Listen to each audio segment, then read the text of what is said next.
बिस्मिल्लाहिर्रहमानिर्रहीम।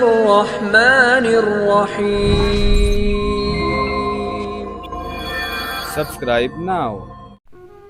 एक मोहल्ले में एक आदमी रहता था जिसे चाचा चमन कहते थे। चाचा चमन मोहल्ले के सबसे कंजूस आदमी थे। उनके घर कोई मेहमान चला जाए तो रस्मी गुफ्तगू के बाद पूछते हैं कि चाय तो नहीं पियेंगे ना, क्योंकि चाय तो बहुत नुकसानदेह है। शरबत थोड़ा गर्म है, चलेगा क्या? केक बिस्किट वाली दुकान अभी बंद पड़ी है, क्या करूँ? समोसा वाला तो अभी तेल गरम कर रहा है, अभी काफ़ी वक्त लगेगा। आप कहाँ इतनी देर बैठेंगे? बेचारा मेहमान ये सुनकर शर्मिंदा हो जाता है। एक दिन दोपहर किसी फ़कीर ने उनके घर का दरवाज़ा खटखटाया। चाचा चमन ने दरवाज़ा खोले बगैर पूछा, कौन है?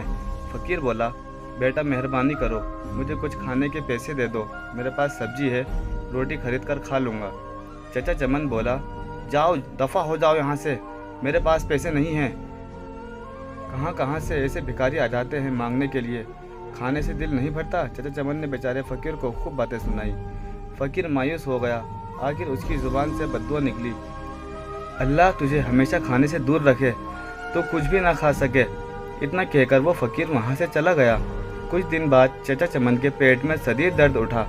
दर्द इतना शदीद था कि वो तड़प उठा। घर वाले उनको हॉस्पिटल लेकर गए। हॉस्पिटल में चाचा चमन के मुख्तलिफ टेस्ट हुए। आखिर पेट के दर्द का पता चल गया।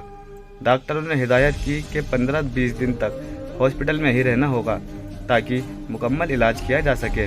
हॉस्पिटल से जब घर वापस आए तो कमज़ोरी से निढाल थे।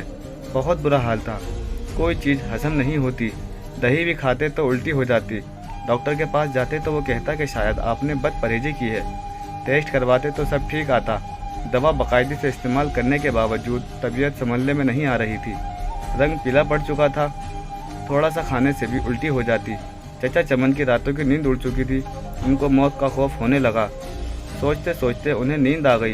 ख्वाब में देखा कि पुलाव की देग के पास बैठे हैं, वो सबको चावल बांट रहे हैं। सुबह उठकर चाचा चमन ने घर वालों को अपना ख्वाब सुनाया तो उन्होंने मशवरा दिया कि गरीबों को खाना खिलाओ। चाचा चमन ने खैरो बावर्ची को बुलाया और उनसे पूछा कि पुलाव की 10 किलो की देग पर कितना खर्च आ जाएगा।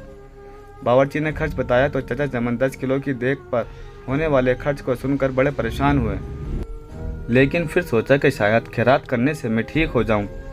उन्होंने इतवार की एक दोपहर को ये मुश्किल मरहला तय कर ही लिया कि मोहल्ले के नौजवानों की मदद से मोहल्लेदारों और गरीब लोगों को खाना खिलाया जाए।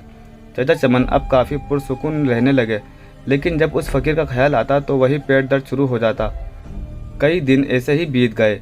एक शाम को किसी फ़कीर की आवाज़ आई, अल्लाह के नाम पे दे दो बाबा। चाचा चमन भागकर गए तो देखा कि वही फ़कीर खड़ा था जिसने उन्हें बद्दुआ दी थी। चाचा चमन उस फ़कीर का हाथ पकड़कर अपने घर के अंदर ले गए। फ़ौरन ही उन्होंने अपने बड़े लड़के को होटल से कई किस्म के खाने लाने के लिए भेजा। कुछ ही देर में लड़का होटल से बहुत सारे खाने ले आया। चाचा चमन और फ़कीर ने पेट भरकर साथ में खाया। जाते वक्त फ़कीर बहुत खुश हुआ और दुआ दी, अल्लाह तुम्हें हमेशा खुश रखे और सेहतयाब रखे। एक हफ़्ता इलाज के बाद चाचा चमन मुकम्मल तौर पर सेहतयाब हो चुके थे। इसलिए कहा जाता है किसी गरीब की बद्दुआ नहीं लेनी चाहिए। अल्लाह ने अगर तुम्हें इतना नवाजा है कि तुम दूसरों की मदद करो तो कर दिया करो। इसका सिला आपको दुनिया और आखिरत दोनों जगह मिलेगा। अब हम आपसे अलविदा लेते हैं और मिलते हैं अपनी एक नई इस्लामिक स्टोरी में। अल्लाह हाफिज़।